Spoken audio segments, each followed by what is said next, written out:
आखिरी मैच, एक लड़ाई, एक सपना। शुरुआत, एक छोटे शहर का सपना। छोटे से कस्बे में रहने वाला रिजवान जब भी बल्ला हाथ में लेता, उसे लगता कि वह पाकिस्तान टीम की जर्सी पहने हुए है।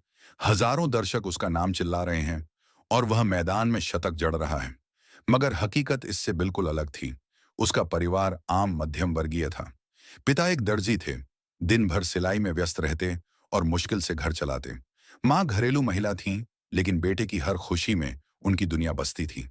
घर की हालत ऐसी थी कि क्रिकेट किट खरीदना भी एक सपना था।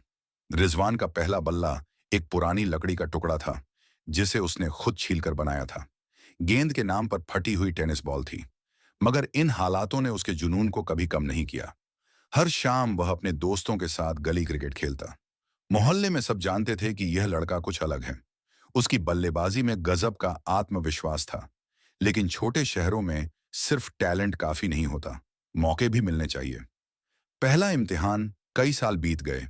रिजवान बड़ा हुआ और उसकी मेहनत भी बढ़ती गई। जब उसने शहर की एक छोटी क्रिकेट अकादमी में दाखिला लिया, तो उसका असली सफर शुरू हुआ।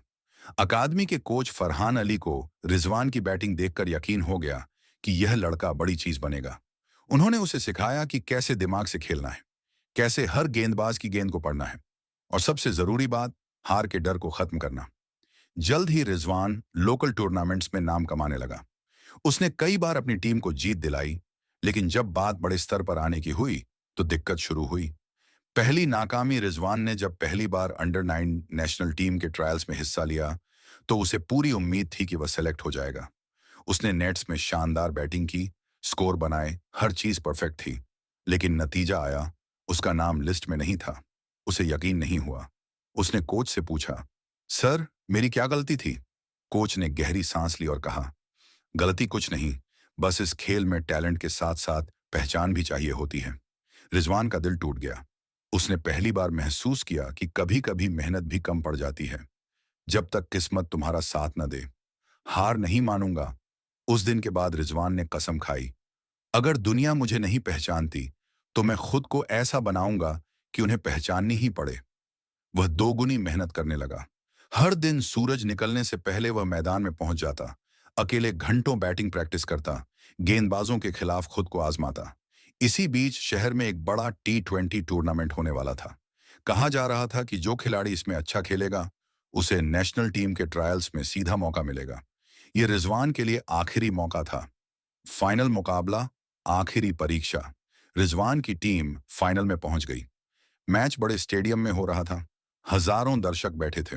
लेकिन रिजवान की टीम के लिए हालात मुश्किल थे। 150 रनों का टारगेट और 5 विकेट जल्दी गिर चुके थे। अब बैटिंग करने रिजवान आया।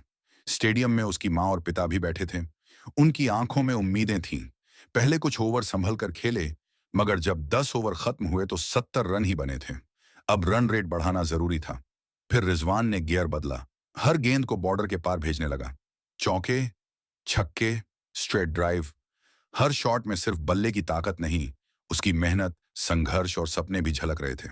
आखिरी ओवर, 10 रन चाहिए। पहली गेंद, डॉट बॉल। दूसरी गेंद, चौका। तीसरी गेंद, 2 रन। चौथी गेंद, 1 रन। अब आखिरी 2 गेंदों में 3 रन चाहिए थे। पांचवी गेंद, उसने लॉन्ग ऑन की तरफ शॉट मारा, मगर फील्डर ने रोक लिया। सिर्फ 1 रन मिला। अब आखिरी गेंद बची। 2 रन चाहिए थे। सांसें थमी हुई थीं। गेंदबाज दौड़ा, गेंद फेंकी। Full toss. रिजवान ने जोरदार शॉट लगाया। गेंद हवा में, सबकी नजरें बॉल पर, और छक्का। पूरा स्टेडियम खुशी से झूम उठा। रिजवान ने घुटनों के बल बैठकर आसमान की तरफ देखा। उसकी आंखों में आंसू थे। उसने खुद से कहा, मैंने कर दिखाया। उस रात जब ट्रायल्स के लिए लिस्ट जारी हुई, तो सबसे पहला नाम था रिजवान अहमद। सपना पूरा हुआ,